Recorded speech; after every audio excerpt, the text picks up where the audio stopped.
Namaskar and good morning to all. On behalf of the Chief Justice of India, judges of the Supreme Court and Supreme Court Bar Association, a very warm welcome to the inaugural function of the Constitution Day celebrations. We are honored by the august presence of the Honorable President of India, Shrimati Droupadi Murmu. We would also like to welcome on the dais the Honorable Chief Justice of India, Dr. Justice D.Y. Chandrachud, Honorable Shri Justice Sanjay Kishan Kaul, Judge Supreme Court of India, Honorable Shri Justice Sanjeev Khanna, Judge Supreme Court of India, the Honorable Minister of State, Law and Justice, Independent Charge, Shri Arjun Ram Meghwal, Learned Attorney General for India, Shri R. Venkat Ramani, and President, Supreme Court Bar Association, Dr. Adish C. Agarwala. I now invite Ms. Susmita Dawalkar to recite Pasayadan, a humanitarian invocation written by Sant Jnaneshwar, seeking blessings and well-being for everyone. The prayer is recited in Marathi, and translation in Hindi and English will be visible on the screen.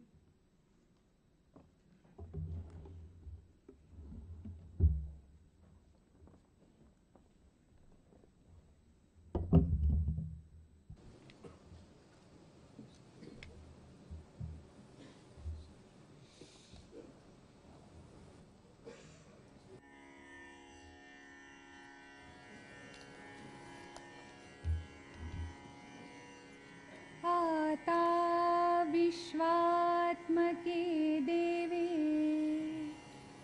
येणे वाग्यज्ञे तोषावे तोषो निमज द्यावे पसायदानहे जे खळांची व्यंकटी सांडो तया सत्कर्मी रती वाढो भूता परस्परे पडो मैत्र जीवांचे दुरिताचे तिमिर जावो विश्वस्वधर्म सूर्ये पावो जो जे वांछील तो तेला हो प्राणी जात वर्षत सकळ मंगळी ईश्वर निष्ठांची मांदियाळी अनवरत भूमंडळी भेट तू भूता चला कल्पतरूंचे आरव चेतना चिंतामणीचे गाव बोलते जे अर्णव पीयूषाचे चंद्रमे जे अलांछन मार्तंड जे तापहीन ते सर्वाधी सदा सज्जन सोय रे हो तू किंबहुना सर्व सुखी पूर्ण होनी तिही लोकी भजिजो आदि पुरुखी अखंडित आणि ग्रंथोपजीविये विशेषी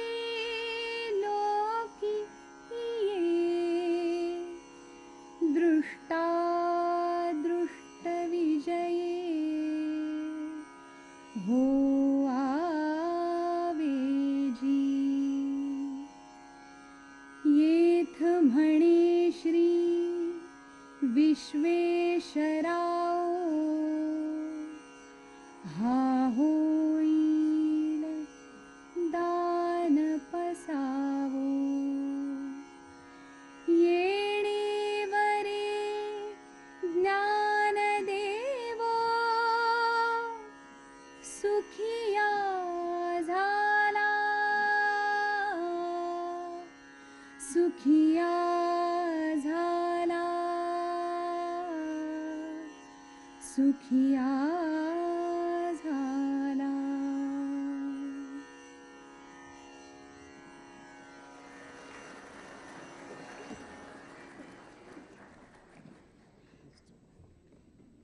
Thank you, Ms. Dawalkar. I now request Honorable Shri Justice Sanjay Kishan Kaul to give the welcome address.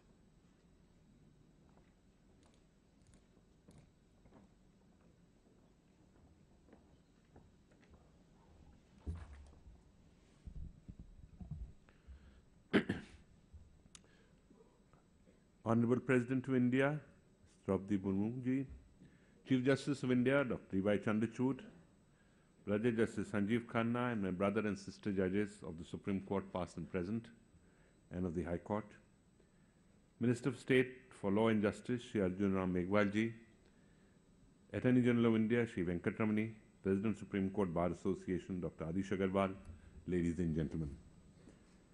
As we commemorate the 74th year of adoption of our Constitution, it is my pleasure to welcome you all once again in this year's Constitution Day celebrations.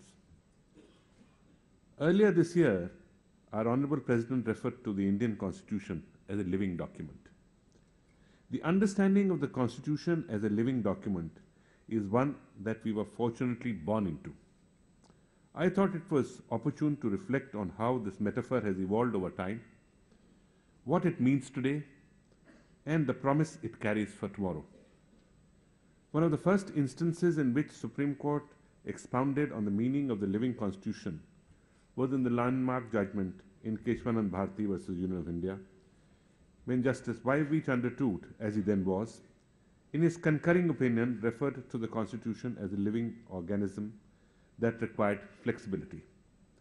This was the context of justifying the constituent power of the Parliament to amend the Constitution while retaining the basic structure. From the idea of the Constitution being flexible, the living Constitution has metaphorized as to how we understand it today, which is that the Constitution is ever evolving. It is capable of adapting to the hopes and aspirations of the public with changing time. Living constitutionalism is best seen in the interpretation of the fundamental rights to life under Article 21 of the Constitution. Over the years, the fundamental right to life has evolved to encompass the right to live with dignity, right to fair trial, access to justice, the right to adequate nutrition, right to education, and several other socio-economic rights. In K.S. Puttaswamy versus Union of India and others, the Supreme Court recognized the right to privacy as a fundamental right, incorporating the idea of spatial privacy and decisional privacy or privacy of choice. This paved the way for the historic reading down Section 377 of the Indian Penal Code, 1860, a year later. Over the years, one thing has remained constant. The exercise of breathing life into the Constitution has largely been seen as a judicial project, in particular of the higher judiciary. My hope for the future is that the conversations about the constitutional values are not limited to the litigation before our courts, but is infused in all spheres, including the private sphere. This dialogue, when extended beyond public forums and institutions, will ensure that we as a society are conscious of and internalize these values, making the Constitution truly come alive. This year's Constitution Day program in many ways reflects that ambition. The first session today discussed Dr. Ambedkar's idea of constitutionalism. We are all aware his commitment to education and vernacular language. One way in which awareness of constitutional values is being built is through the translation and distribution of preamble in a vernacular languages. The second session today will delve into the judiciary's vision in the sphere of infrastructure, human resources and budget. In this regard, the efforts to make a Supreme Court physically and virtually accessible to people with disabilities is a step towards equipping our spaces to reflect the values of equality and non-discrimination. This must be emulated across the country in India. Earlier this year, we introduced live telecast of constitutional bench hearings and circulation of transcriptions, which has made constitutional debates accessible and intelligible to the people, particularly to the students in schools and colleges. The third session today discusses how the judiciary can use technology more efficiently. As we enter the 75th year of the eruption, it is important that we remind ourselves of our potential. Having given ourselves this constitution, we must empower all parts of our society to nurture its values by raising constitutional consciousness. Thank you, and Jai Hind.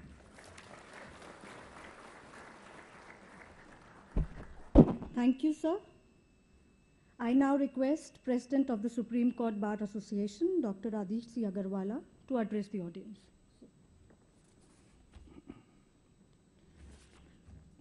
Good morning and Constitution Day greetings to all. Today is a historical day as our Honorable President Srimati Droupadi Murmu has unveiled the statue of Dr. B.R. Ambedkar in this highest temple of justice. This was our long-standing demand and has become possible by the efforts of our Prime Minister, Mr. Narendra Modi, the Chief Justice of India, Dr. D.Y. Chandrachud, and the honorable members of the Building and Prison Supervisory Committee of the Supreme Court, namely Mr. Justice Sanjeev Khanna, Mr. Justice B.R. Gavai, Mr. Justice Suryakant, Mr. Justice Vikram Nath, and Ms. Justice B.V. Nagaratna. Dr. Ambedkar is the chief architect of the Indian Constitution, and it is most fitting that tribute is paid to him on the day that marks the adoption of the Constitution and is the centenary year of the start of his law practice. The Indian Constitution is a living document and it adapts itself to meet the requirements of changing times. What remains constant is the philosophy underlying the Constitution. While the political systems in our neighboring countries have collapsed repeatedly, we continue to be a nation governed by the rule of law and guided by democratic values. The Constitution of India is guided by a strong and independent judiciary. It is the judiciary that provides a level playing field to litigants such that even an ordinary citizen today has the power to question and challenge the might of the state.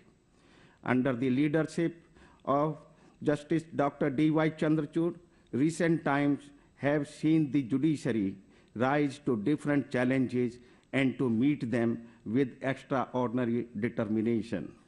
Our judges worked hard, even during COVID times, when most countries and their judiciary was not functional. I'm happy that Dr. Justice Chandrachud has increased the number of the working days of the Supreme Court to 190 in the year 2024.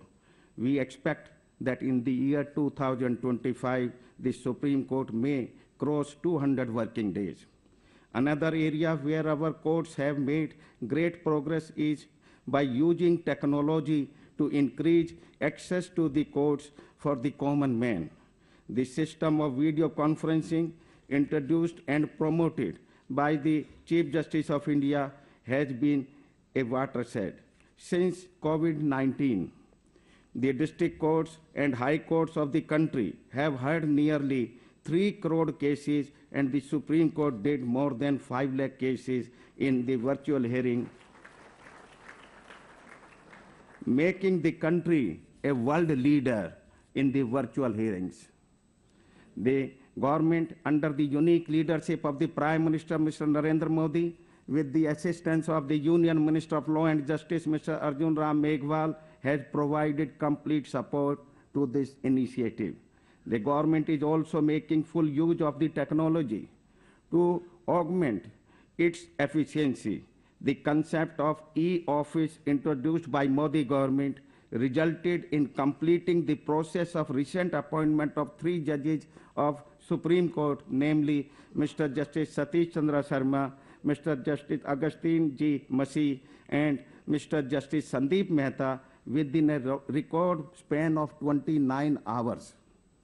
We are proud to share that our demands have been received unprecedented support from our honorable judges as much as could be done at their end, without there being any confrontation.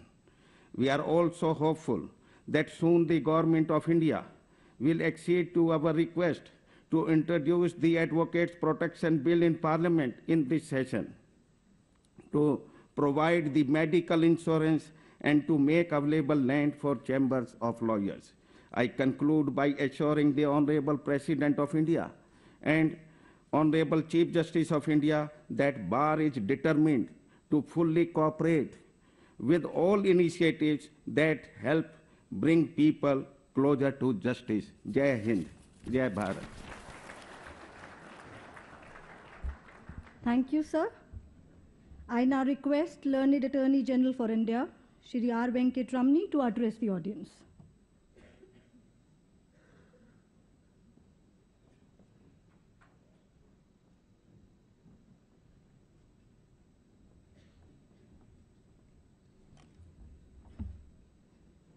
Her Excellency the President of India, Honorable Chief Justice, Honorable Justice Sanjay Kishan Kaul and Justice Sanjeev Khanna, Honorable Judges of the Supreme Court, Honorable Chief Justices, Judges of the various High Courts, President of the Supreme Court Bar Association, and before that, the Minister for Law and Justice, Sri Meghwal, and ladies and gentlemen.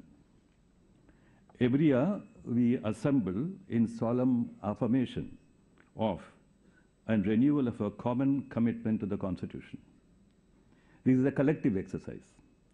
The solemnity will continue to inform the exercise as long as our national tasks remain incomplete and the dharma of equality remain unfulfilled. The nation, its governance institutions, the courts, and the legal fraternity gather to take stock of our performances and to write fresh programs in our constitutional journey. The Constitution Day is a national manifesto day for all. In an article by Baba Sahib Ambedkar titled Mr. Russell and the Reconstruction of Society, he makes a pertinent observation on Indian view of life and its influence on India's survival as an oldest country. He rightly says that there are many modes of survival and not all are equally commendable, and that it is not the survival but the quality and the plane of survival that matters. I think that we need to constantly talk and think about how the quality of lives of people and the working of the Constitution are in constant dynamics, and more particularly for the most deprived and the least advantaged, as John Rawls would put it. While India has progressively managed its constitutional demands of integrity of the Constitution in the midst of many contested legislative experiments, its flexibility bears strength to its sustenance. These are in a way the unique journeys of the Indian Constitution, and we owe it to the genius of Dr. Ambedkar, among others, who steered the ultimate course of the Constitution. The pledge all of us we will take on this day is a pledge to constantly looking at the quality of the constitutional march and the building of people's faith in its vitality. Many valuable principles and rules have been fashioned and experimented by courts to provide roadmaps on social and economic equality. Significant legislations have been enacted and public policies drawn towards distributive justice. Experiments of various sorts in empowering the deprived sections of the community, empowering educationally and economically, have been undertaken. Given the vastness of areas and the peoples who are in need of attention and support, there are always tasks which remain to be done. But even in areas which have been well attended to, such as access to education or access to justice, several outstanding issues keep challenging the effectiveness of the contents of the law or of the procedures. While literacy percentage has increased, the persistence of interstate inequalities by reason of caste or other status quo factors continue to plague the even tempo peace and progress. The legal education scene, with its problems of unequal quality of outcomes and ill-equipped institutions, demand a ceaseless attention. The need to meet the aspirations of students from private colleges while not compromising on ethics and quality is a task which is being postponed. Even as the legal fraternity is not directly engaged in these matters, they are matters of concern for us. This calls for more and more debates on rule of law, and rule of law is a non-violent revolution. As we bring more and more subjects into rule of law canvas, we bring accountability and transparency into governance, and more importantly, a paradigm shift in our values. I think the bar has slipped a bit from engaging in its social obligations, mandates, and has morphed into a mere litigation engine. I also think it's equally important that the bar invokes the resource of public interest litigation wisely, responsibly, and not frivolously, reducing it to its constitutional value. The tasks before the legal fraternity are many. The legal profession has to enter its next generation of social responsibilities. The profession cannot be a litigation-focused institution. The constitutionally promised benefits of access to justice to all cannot be a mere litigation access. Resolution of disputes and differences cannot continue through the adversarial system.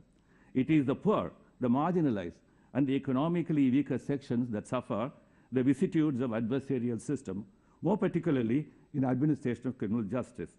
The need for a national platform of legal reforms at the level of the bar is urgent. We can act as catalytic agents even outside the Law Commission process. I am pursuing with the government the subject of litigation management policy, and the government has taken the matter very earnestly. I am happy to state that the data collection and analysis work is on, and a policy framework can emerge very soon.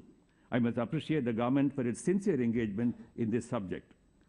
With the enactment of mediation law, we need to take a long jump into pushing the mediation philosophy as the major guiding force towards dispute avoidance and dispute resolution. I appeal on behalf of the Indian Bar to all governments to prioritize their focus on mediation as the only lasting and economically wise system of settling issues and differences. I'm sure that the central government will take its lead in this regard and travel an extra mile to set examples. I am on the job of activating a national mediation watch with the participation of all advocate generals. These humble efforts can bear early fruits with the active participation of members of the bar. Tomorrow we are going to discuss strengthening access to justice in the global south. While India has scored fairly well in this regard and agenda, and our legal assistance provisions have spread out and evolved, we still need to do further explorations on expanding access to justice beyond courts and litigations. Access to justice and access to legal assistance are twins. I appeal to the well-endowed members of the bar to move away from being distant spectators to being active participants. Those who have done well for their lives should now spend more time beyond everyday rounds in courts. The criminal justice system, with different levels, with all their challenges, invite our instinctive urgent engagement. The sheer weight of load of work in all the courts is eating into its vitals of efficiency and empathy. I think there is a need for an institutional framework at the national level to be the watch person of everyday working of criminal courts. I have suggested to the government to set up a National Institute for Criminal Justice Administration, as the central government has rightly supported the establishment of the National University of Forensic Sciences at Gandhinagar. I am hopeful that the idea of an Institute for Criminal Justice will receive due attention. Finally, we must plunge with expedition into an all-round exploration of the digital world in justice administration. Any amount of expenditure is worth its salt in this direction. The justice needs of different sections of the community, particularly the district and tehsil levels, can be met by digital expansions at greater speeds and achievements compared to the slow pace of work in the physical world. We need a digital gram and local nyayalayas and supporting legal assistance measures. Long ago, Law Commission and said something about the gram nyayalayas. The Attorney General has neither the power of the purse nor the power of a writ of mandamus, but it's only a strength in the ethical appeals it can wield for the attention of the bar and the government. The bench knows its problems. Courts are alive to their challenges. They are manifold. Emerging challenges to fulfill equality claims that governance faces cannot be dealt with by simplistic formula, and courts will be alive to them. Many other issues of governance, both domestic and global, are not to be easily scanned and critiqued. All that I wish to say is that none of them can be solved by mere legal or traditional analysis, nor by conservative estimates. While government should open up their minds to radically new approaches to justice administration, courts will be equally attentive to the sensitivity and complexity involved in many areas of governance. In other words, from a cost-benefit analysis approach, we must move towards a benefit-to-cost analysis approach. Greater the government invests in justice, greater the gross national peace index. These and our commitments will be the dharma of justice and the karma of law. Jai Hind.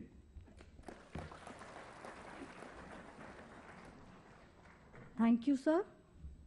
May I now request Honorable Minister for State, Law and Justice, Shri Arjun Ram Meghwal, to address the audience.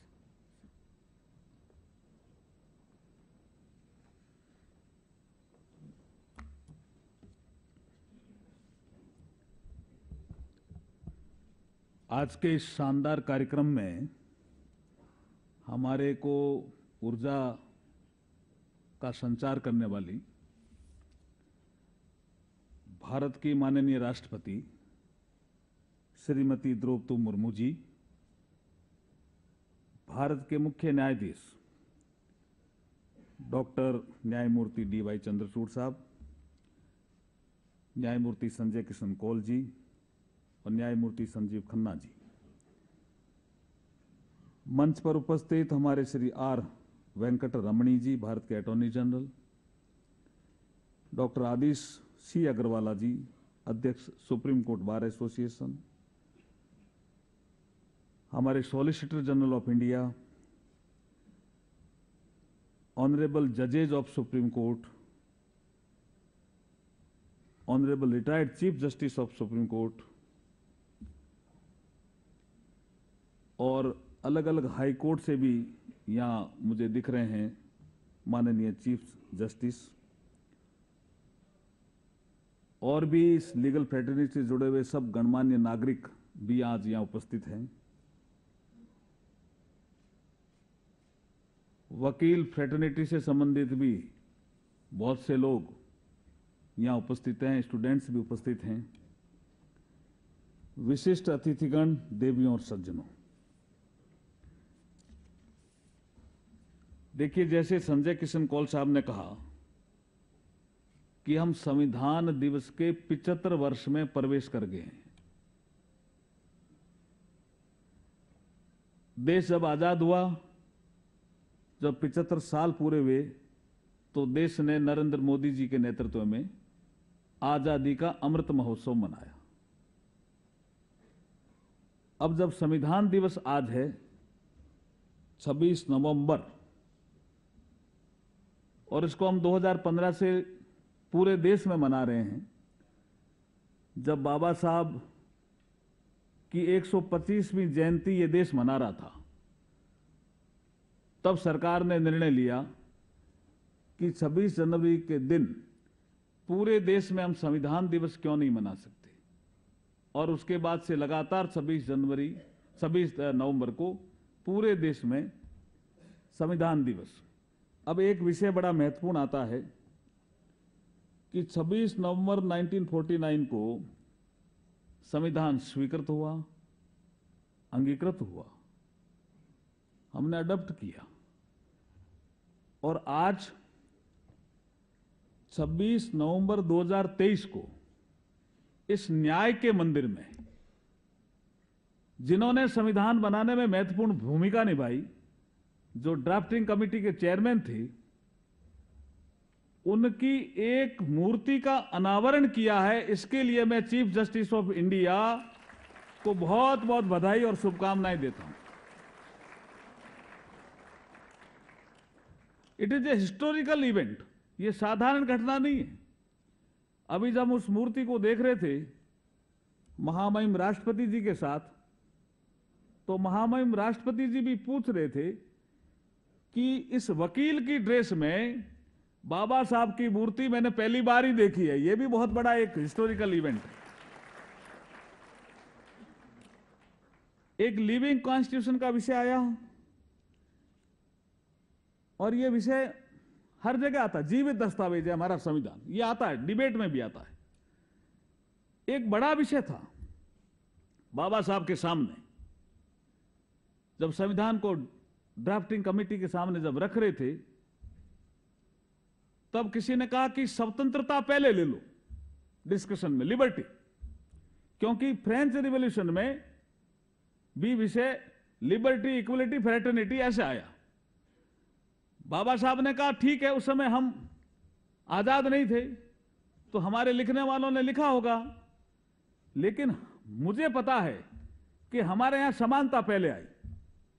और बहस के दौरान उन्होंने कहा वैशाली का गणराज्य इस संसार का पहला गणराज्य, और गणराज्य जब आता है, जब समानता आती है, स्वतंत्रता आती है, भाईचारा आता है, इसलिए मैं पहले इक्वलिटी को महत्व देता हूं। तो आपने देखा होगा संविधान के आर्टिकल 14 और 18 में पहले इक्वलिटी है, उसके बाद लिबर्टी है। समानता शब्द उनके मन में बहुत महत्वपूर्ण था। मैं इस अवसर पर, राष्ट्रपति जी हमारे बीच में हैं, हमारा मार्गदर्शन करेंगे, चीफ जस्टिस ऑफ इंडिया भी हमारा मार्गदर्शन करेंगे, लेकिन संविधान निर्माण के समय 17 समितियां बनी थी। जैसा भी ये मूर्ति डॉक्टर बाबा साहब अम्बेडकर की जी बनी, तो 2 जज सहित उस समिति के सदस्य थे। गवई साहब थे या खन्ना साहब थे, कौल साहब थे, जो भी, ये लेकिन समितियां महत्वपूर्ण होती है, मैं ये खाली इतना इंडिकेट कर रहा हूं। 17 समितियां बनी। 4 समितियों के अध्यक्ष डॉक्टर राजेंद्र प्रसाद थे, 3 समितियों के अध्यक्ष जवाहरलाल नेहरू थे, वल्लभ भाई पटेल भी कुछ समितियों के अध्यक्ष थे, के मुंशी भी कुछ समिति के अध्यक्ष थे, लेकिन जो ड्राफ्टिंग कमेटी थी उसके अध्यक्ष बाबा साहब भीमराव अंबेडकर थे। यह महत्वपूर्ण समिति थी। और इस समिति ने जब काम करना शुरू किया तो आप देखेंगे कि एक बार इतने संशोधन आ गए, तो किसी ने कहा इतने संशोधन का करोगे क्या?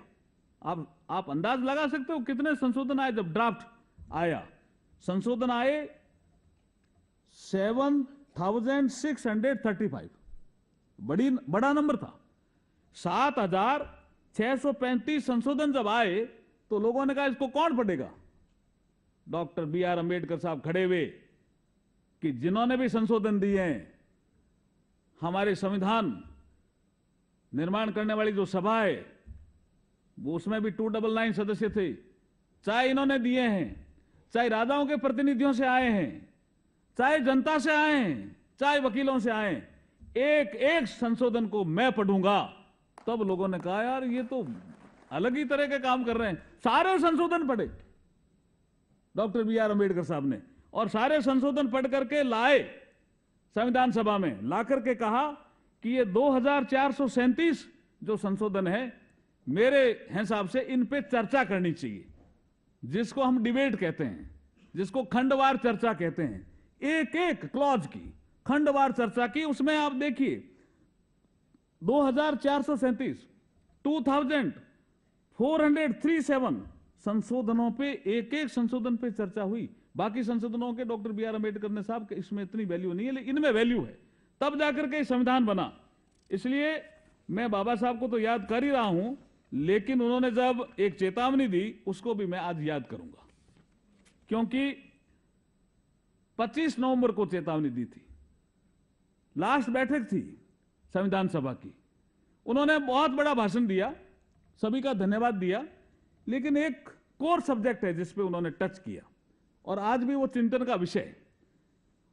अपने भाषण के अंत में, कोट अनकोट है, अपने भाषण के अंत में देश के नागरिकों को देश के सामाजिक व आर्थिक क्षेत्र में वाप्त घोर विषमताओं का जिक्र करते हुए कड़ी चेतावनी देते हुए बाबा साहब ने कहा 26 जनवरी 1950 को संविधान लागू करके देश लोकतांत्रिक होगा।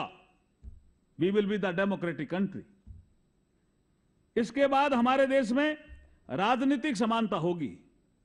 We will enjoy political equality. मगर आर्थिक और सामाजिक क्षेत्र में असमानता रहेगी। मेरे मन में विचार आया कि ऐसे में हमारे लोकतांत्रिक संविधान का भविष्य क्या होगा? हम इसे स्थायी रूप से स्थापित कर पाएंगे या एक बार फिर असफल होंगे? राजनीति में हम एक व्यक्ति एक वोट एक मूल्य को मान्यता देंगे, हमारे आर्थिक और सामाजिक क्षेत्र में इसे नकारेंगे, अर्थात हम विषमताओं को जीवन में प्रवेश करने जा रहे हैं। We are entering into a contradiction.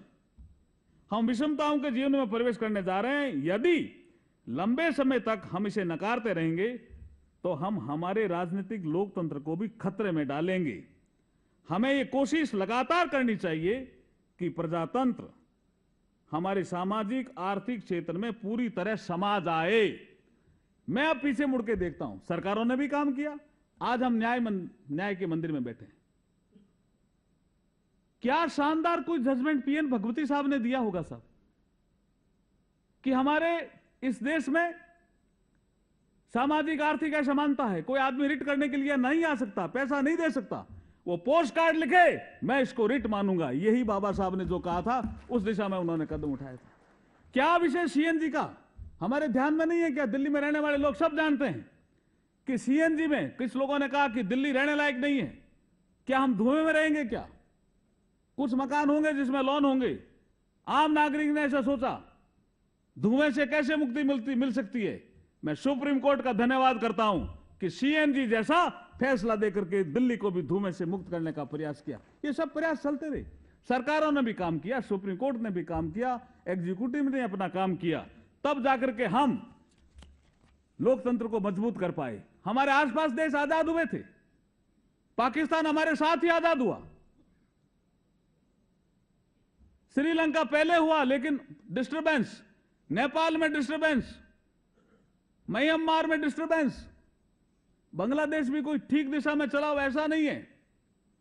लेकिन हम क्यों ठीक दिशा में चलते रहे? उसका एक ही बड़ा कारण है कि हमारे पास लिविंग डॉक्यूमेंट था, कॉन्स्टिट्यूशन, जिसको आज हम मना रहे हैं संविधान दिवस के रूप में, जिसके कारण हमारी ताकत भी आगे बढ़ी, संसार में भी हमारी ताकत आगे बढ़ी, संसार के देश भी हमारा लोहा मान रहे हैं और हम बहुत सी विपरीत परिस्थितियों से भी निकले। कई ऐसी परिस्थितियां आई जब लगा क्या डगमगा जाएंगे, लेकिन हम नहीं डगमगाए। उसका एक ही बड़ा कारण है, वो है भारतीय संविधान। इसलिए जो आज संविधान दिवस हम मना रहे हैं उसके लिए मैं बहुत बहुत बधाई देता हूं, शुभकामनाएं देता हूं। मैं पुनः हमारे मुख्य न्यायाधीश न्यायमूर्ति डी.वाई. चंद्रचूड़ साहब को पुनः बहुत बहुत बधाई देता हूं, क्योंकि ये साधारण पल नहीं है। बाबा साहब भीमराव अंबेडकर जी की यहां मूर्ति लगना और वो भी वकील की ड्रेस में लगना और वो भी सुप्रीम कोर्ट के ठीक उस बढ़िया लॉन में लगना, ये ऐतिहासिक पल है। इस ऐतिहासिक पल की बहुत बहुत बधाई देता हुआ मेरी वाणी को विराम देता हूं। जय हिंद, जय भारत। धन्यवाद माननीय मंत्री जी। May I now request Honorable Chief Justice of India, Dr. Dhananjay Yashwant Chandrachud, to address this august gathering.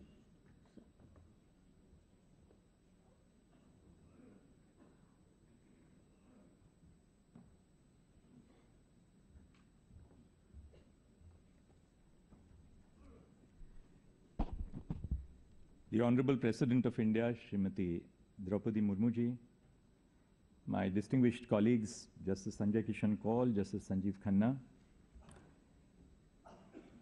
my colleagues, judges of the Supreme Court, Minister of State of Law and Justice, Independent Charge, Shri Arjun Ram Meghwal ji, Chief Justices and judges of the High Courts, former Chief Justice of India, former judges of the Supreme Court, Attorney General for India, Mr. R. Venkatramani, Solicitor General, Mr. Tushar Mehta, Chairperson of the Bar Council of India, Mr. Manan Kumar Mishra, President of the Supreme Court Bar Association, Dr. Adish Agarwala, and members of the Executive Committee, Mr. Manoj Mishra, President of the Supreme Court Advocates on Record Association, and members of the Executive Committee, senior advocates, members of the bar, guests, and last but not the least, our backbone, the Supreme Court Registry. Namaste. We gather here to honor the adoption of our Constitution. This is a sentence we have heard several times today and will hear several more times over the course of the day. I want to first take a step back and ask why. India already celebrates an Independence Day on 15th August and a Republic Day on 26th January. Why then a separate Constitution Day? The answer lies in the success of our democracy as compared to the countries which gained independence from colonialism at the same time as India. Indeed, the history of decolonization across the world is full of examples of countries that have thrown open the doors of independence only to falter at the steps of self-government. Dr. B.R. Ambedkar, the architect of the Constitution, and whose statue President Murmu unveiled a few minutes ago, asked in his final address to the Constituent Assembly, what would happen to India's democratic constitution? Will she be able to maintain it, or will she lose it again? India not only maintained her constitution, but also the people imbibed it and internalized the constitution as a symbol of their aspirations. Celebration of Constitution Day thus symbolizes the social life of an independent nation. Our Constitution has allowed us to take the unbridled passions and energy of the people and streamline them through institutional structures of government. So when we say today that we honor the adoption of the Constitution, first and foremost, we honor the fact that the Constitution exists, and secondly, that the Constitution works. The Constitution and its framers successfully channeled the energies of independence to build a ship and chart a course for liberty, equality, and fraternity.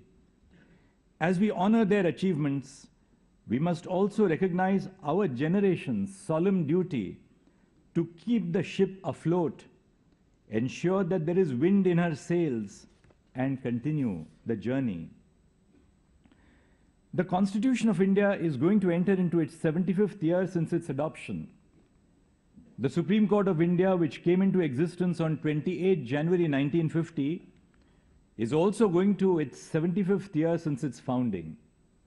This moment allows us to reflect on the journey of the past while also envisaging our dreams and expectations for the future. In the last 7 decades, the Supreme Court of India has acted as a people's court. Thousands of citizens have approached its doors with the faith that they will get justice through this institution. Citizens came to the court to seek protection of their personal liberty, accountability against unlawful arrest, protection of rights of bonded laborers, tribals seeking the protection of their homelands, asking for guidelines to prevent sexual harassment at the workplace, prevention of social evils such as manual scavenging, even hoping for interference to get clean air, food security, and in so many more instances that cannot be summarized in a few minutes. These cases are not just citations or statistics for the court. These cases resemble the expectations of the people from the Supreme Court, as well as the court's own commitment to deliver justice to the citizens. our court is perhaps the only court in the world where any citizen, no matter who they are or where they come from, can set in motion the constitutional machinery of the Supreme Court simply by even writing to the Chief Justice of India. From the postcards of the paper age to a simple email in the digital age, that is all that it takes to move the Supreme Court for an urgent case listing, sometimes even on the same day. Apart from ensuring that the citizens get justice through its judgments, the Supreme Court of India has been making continuous endeavors to ensure that its administrative processes are citizen-centric, so that the common citizen feels a connection with the working of the court. Courts are now live streaming their proceedings. This decision was taken with the view that the citizen should know what is happening inside the courtrooms. Constant media reporting about the proceedings of the courts indicates the engagement of the public with the working of the courtrooms. The Supreme Court also took a decision to translate its judgments to regional languages with the help of artificial intelligence and machine learning. As of 25 November 2023, the Supreme Court had delivered 36,068 judgments in English from the date of its first sitting. But proceedings before our district courts are not conducted in English. All of these judgments are, true enough, available now for free on the e-Supreme Court Reports e-SCR platform of the court, which was launched in January this year. The platform has been helpful not just for lawyers, but also for law students who may not have the means to subscribe to commercially published law reports. This increased accessibility of the court decisions to the public. Today, we are launching the e-SCR in Hindi as 21,388 judgments have been translated into Hindi, vetted and uploaded on the e-SCR portal. e-SCR Hindi will allow the users to search for judgments in Hindi. The rest of the judgments translated into Hindi are being vetted and shall be uploaded soon.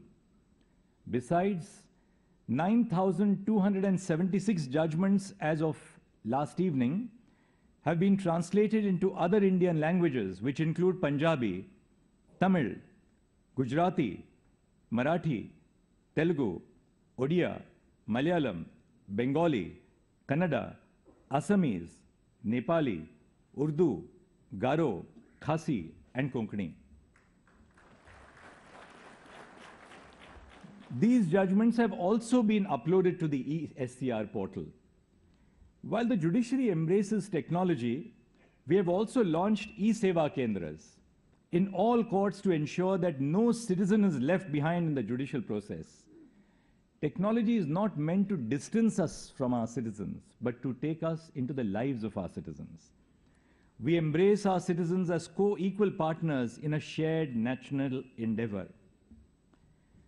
Last year, on Constitution Day, the Honorable President of India raised the concern of overcrowding of prisons and incarceration of citizens from marginalized backgrounds.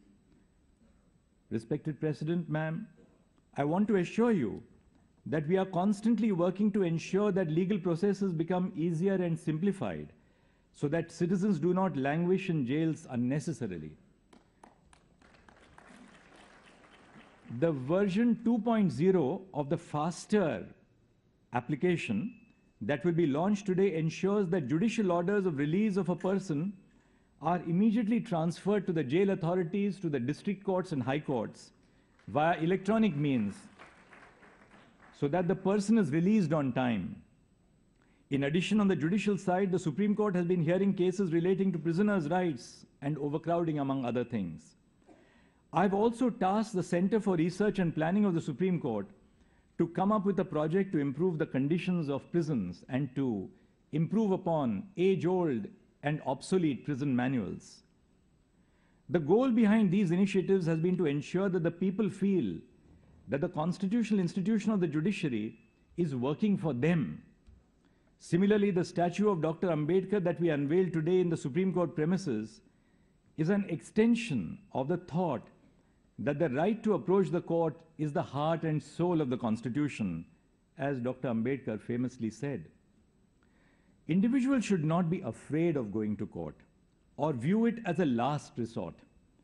Rather, it is my hope that by our efforts, citizens of every class, caste, and creed can repose trust in our court system and view it as a fair and effective forum to enforce their rights.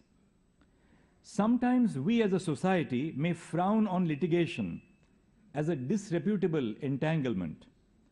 But just as the Constitution allows us to resolve our political differences through established democratic institutions and processes, our court system helps resolve our many disagreements through established principles and processes.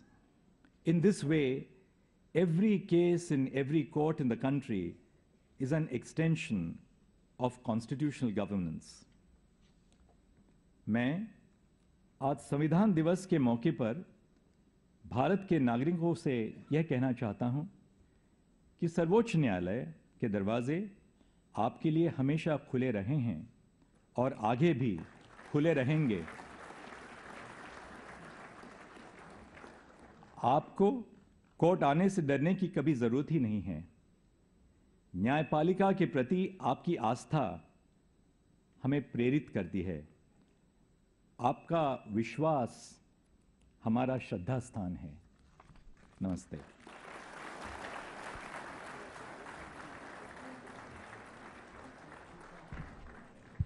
Thank you, Honorable Chief Justice. Under your guidance and leadership, the Indian judiciary is headed towards electronic advancements and much needed inclusivity. On this special occasion, may I now request the Honorable Chief Justice of India to present the first copy of Indian Judiciary's Annual Report 2022-23 to the Honorable President of India.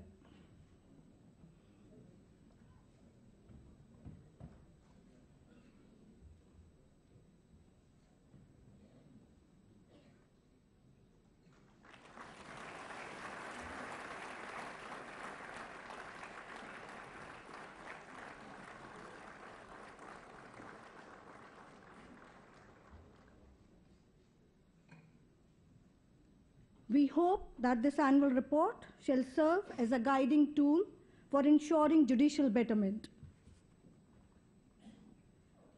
May I now request the Honorable President of India to launch the Virtual Justice Clock, ESCR Hindi, and Faster, Fast and Secure Transmission of Electronic Records version 2, which are recent e-initiatives of the Supreme Court of India.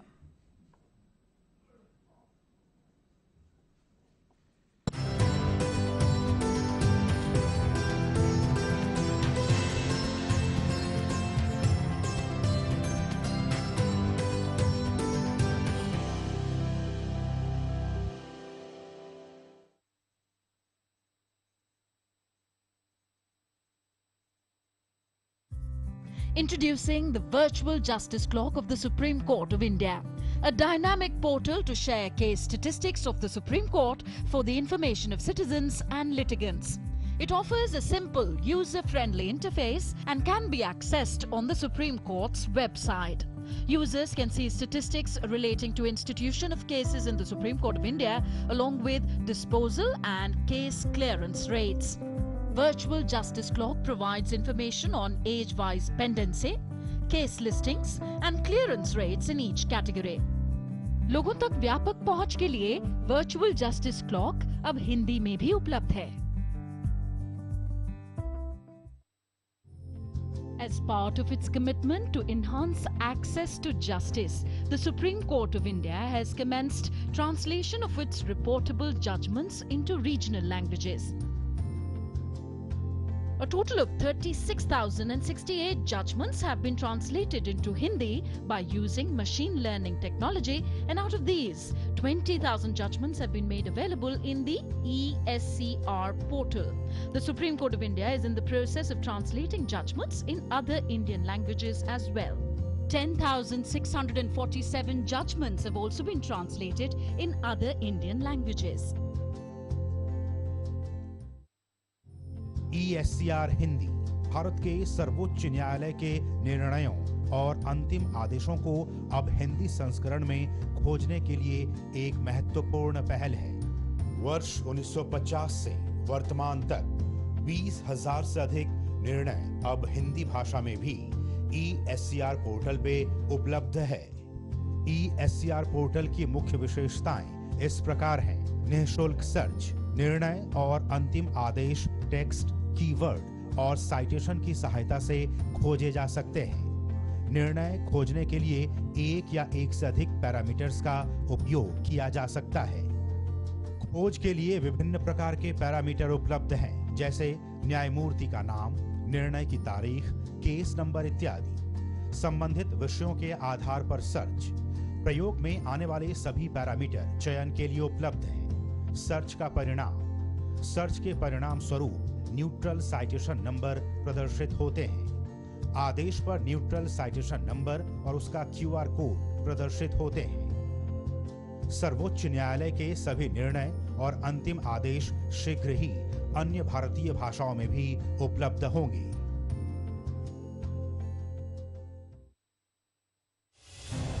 Last year, on the Constitution Day, the Honorable President of India had raised concern regarding the plight of under-trial prisoners. Taking inspiration from it, the Supreme Court has developed Faster 2.0, fast and secure transmission of electronic records. Faster facilitates speedy transmission of orders to high courts, trial courts and prisons, and provides monitoring facilities to ensure its effective implementation. The key features of Faster 2.0 are authentication using Parichay, use of blockchain technology, acknowledgement of receipt of orders, compliance of orders, sharing orders with advocates through the e-filing platform, and dashboard to track orders. Access to different users are provided based on the service requirements. The Supreme Court users can tag orders with cases, assign recipients, and send orders. Order transmission records are stored in the blockchain and are irreversible. The trial court users can receive the orders and update compliance. Prison users can receive and acknowledge orders.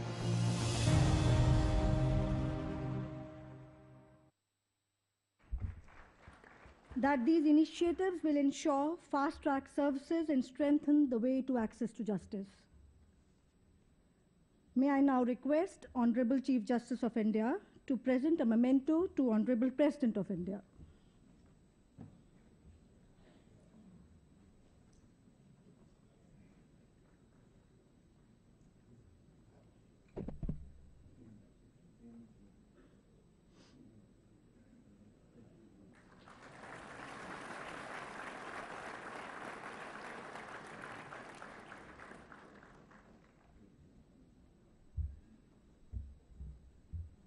On this momentous occasion, may I now request the Honorable President of India, Shrimati Droupadi Murmu, to address the gathering.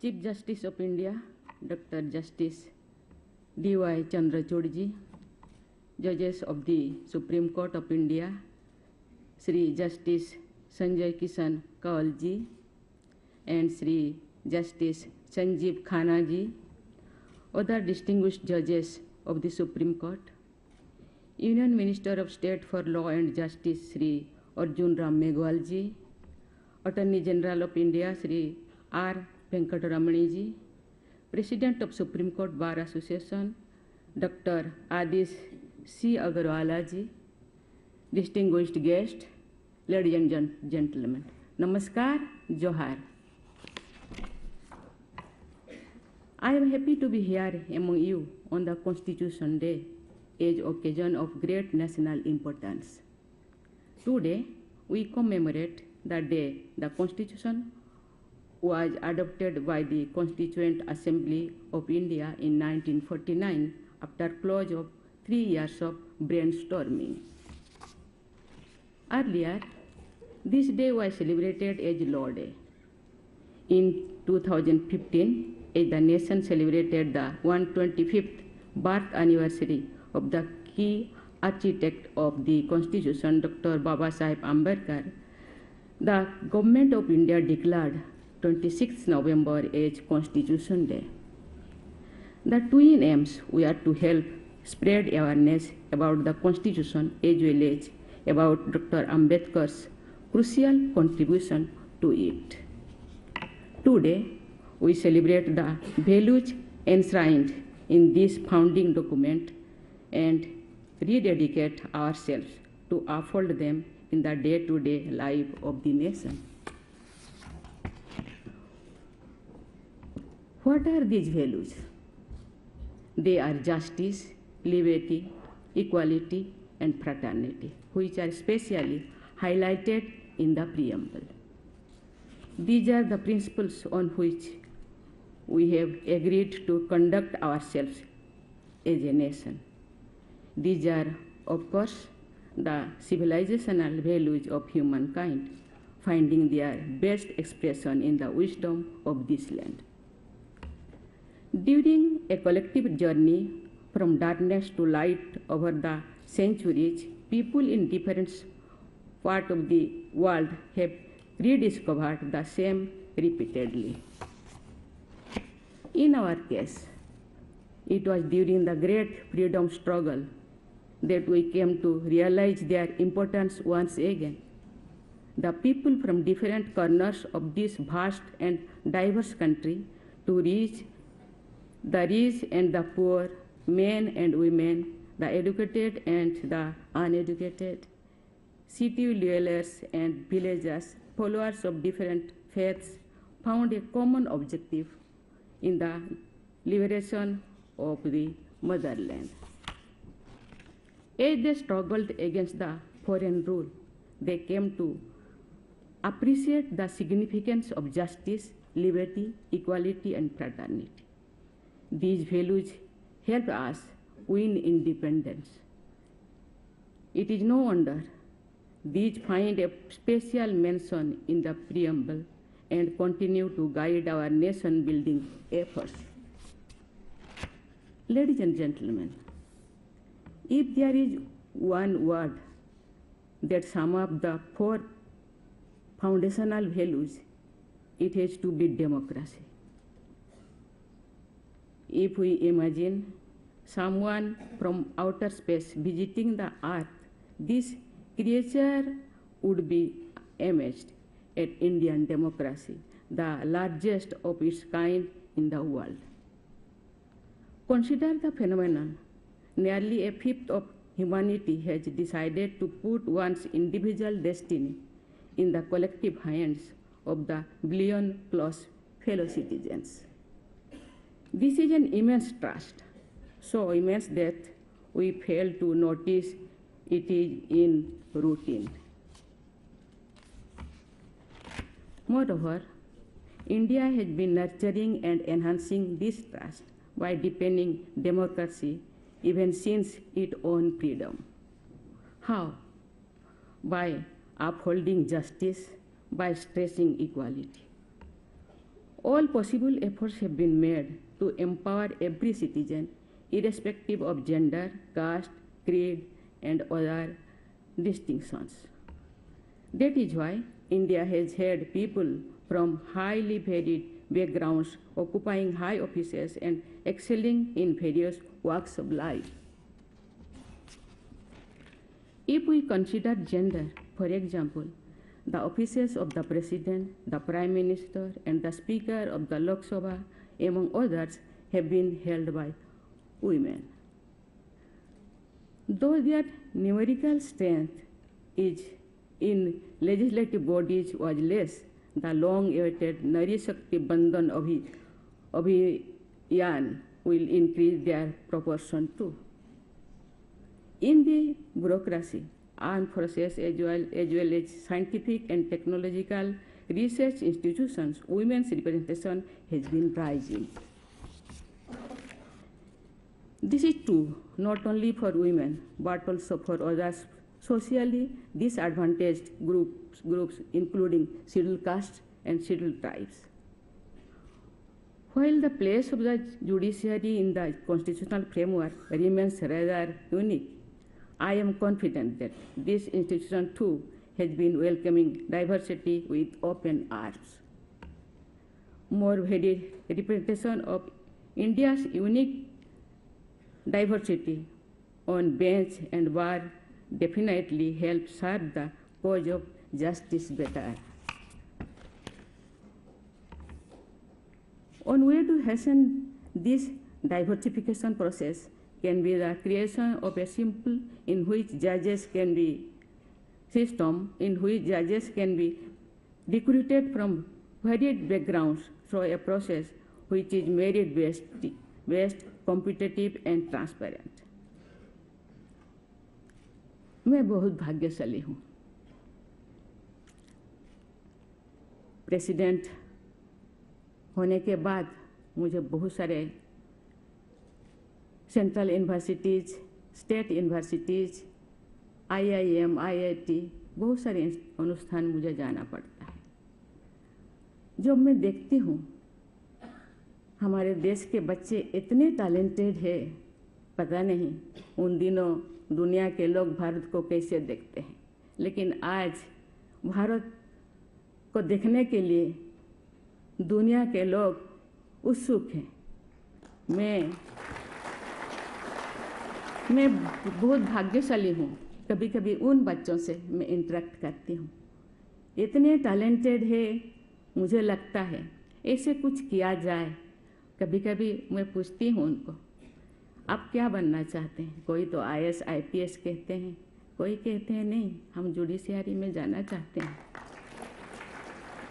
तो ऐसे कुछ किया जाए, वो बच्चे आसानी से यहाँ आ पाए। मुझे लगता है यंग है, टैलेंटेड है, एनर्जेटिक है, देश के लिए समर्पित है। ऐसे कुछ किया जाए और मुझे पता नहीं नियम में क्या लिखा है, आप सब यहाँ मौजूद है। ऐसे कुछ किया जाए कि वो बच्चे चुन के यहाँ आ सके। IAS के लिए कुछ प्रोविज़न है, IPS के प्रोविज़न है, स्टेट में भी बहुत सारे प्रोविज़न है। वो बच्चे अपना कोई UPSC कोई क्या दे करके वहाँ चले जाते हैं। यहाँ कुछ ऐसे किया जाए, मुझे पता नहीं, इन फ्यूचर आप लोगों को मैं छोड़ती हूँ। There can be an all India judicial service which can select brilliant youngsters and nurture and promote their talents from lower levels to higher levels.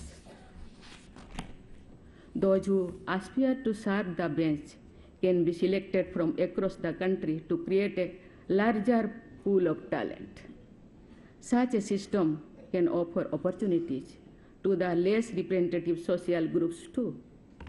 I leave it to your wisdom to devise any effective mechanism that you deem fit to achieve this objective of strengthening the justice delivery system.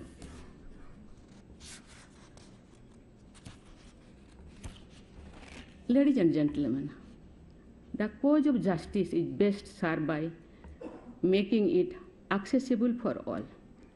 This also strengthens equality. We should ask ourselves, especially on occasions like today's, whether every single citizen is in a position to seek justice. On introspection, we realize that there are many barriers in the way. Cost is, of course, the most significant factor.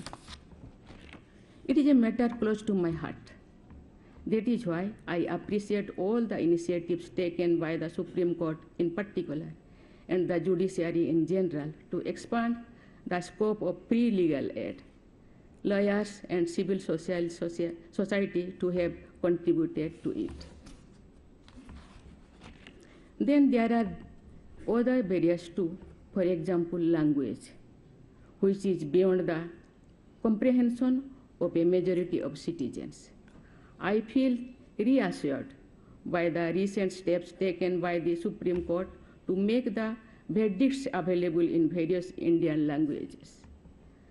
The live webcast of court proceedings too will go a long way in making citizens true stakeholders of the judicial system. The question of access to justice often reminds me of the so-called veil of justice, which often features in our mythological stories. Such tales highlight some king's love for justice by pointing out that he had installed a bell that any citizen could ring at any time of the day if he was seeking justice. When I heard such stories as a child, I wondered if the king would have any peace of mind at all, with people clamoring for his attention all the time. Later, I realized that such a king would have made the justice delivery system so efficient that the bell would need to be rung only rarely.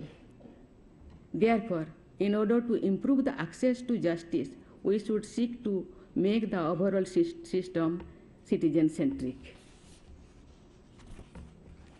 Speaking to our systems, we realize that they have been products of time, more precisely, products of colonialism. Clearing away its vestiges has been a work in progress. I am sure that we can speed up the remaining part of decolonization in all domains with more conscious efforts. I believe involving the young generation in those efforts by making them more knowledgeable of the Constitution, its making and its working will bear excellent fruits in that direction.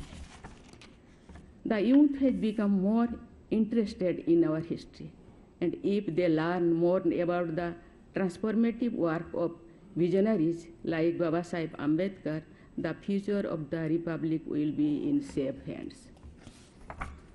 Ladies and gentlemen, as we celebrate the Constitution Day, we should know that the Constitution is, after all, only a written document. It comes alive and remains alive only if its contents are put into practice. That requires the exercise of interpretation. I must congratulate the Supreme Court for playing the role of the final interpreter of our founding documents to the perfection. We are aware of their role and responsibility in India's democracy. These courts, bar and bench have constantly raised the standards of jurisprudence. Their legal acumen and scholarship has been par excellence. Like our Constitution, our Supreme Court too has been a model for many other nations. With a vibrant judiciary, I am sure the health of our democracy is never going to be a cause of concern. I convey my best wishes to all the members of the judiciary in their endeavor. Thank you. Jai Hind, Jai Bharat.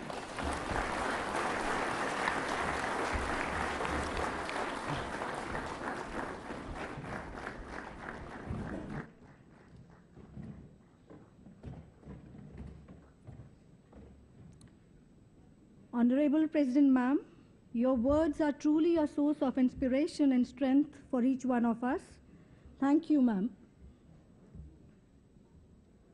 May I now request Honorable Shri Justice Sanjeev Khanna, Judge Supreme Court of India, to propose a vote of thanks.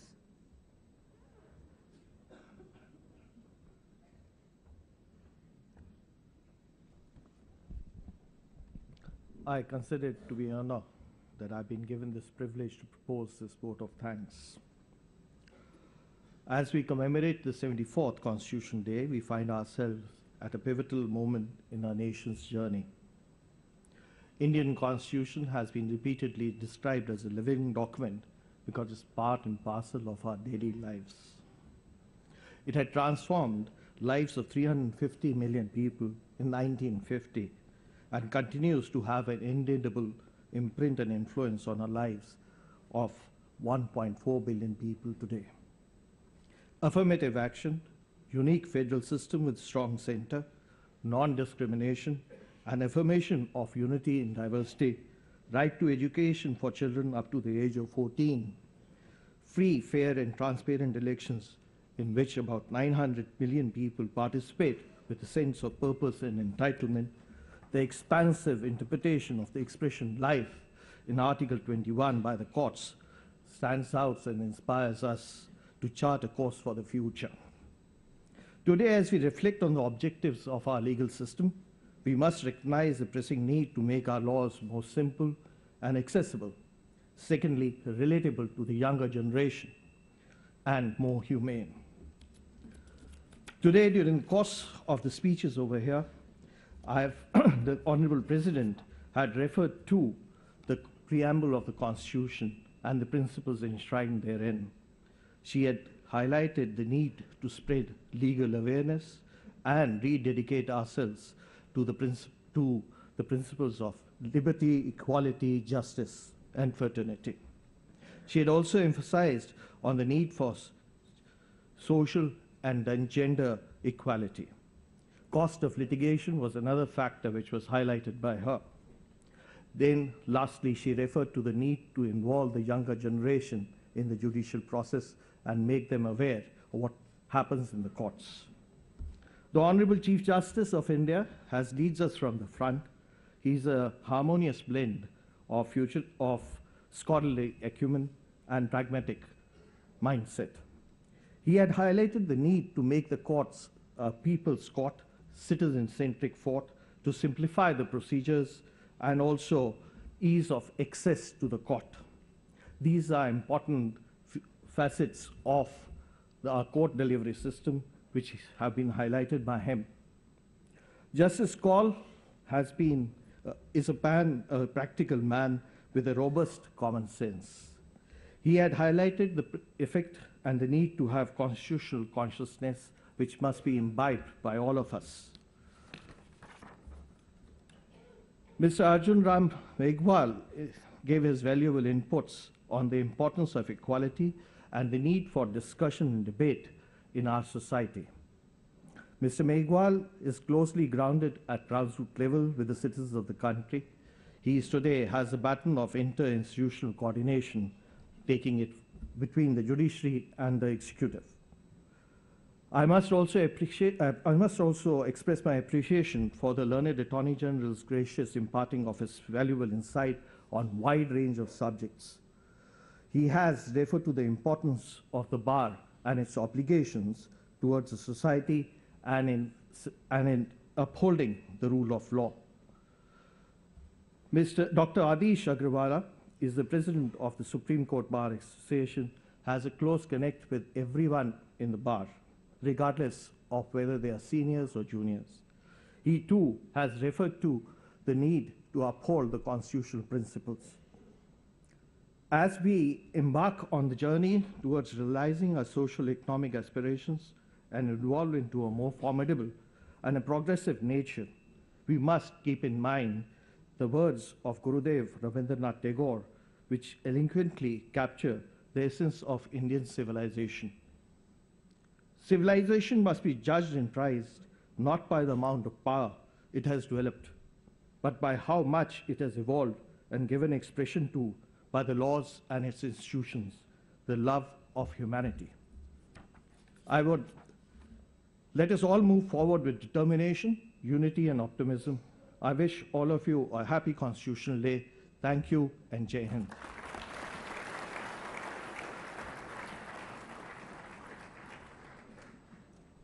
Thank you, sir. Ladies and gentlemen, please rise for the national anthem. The national anthem.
I request the audience to wait until the President of India and dignitaries leave the auditorium.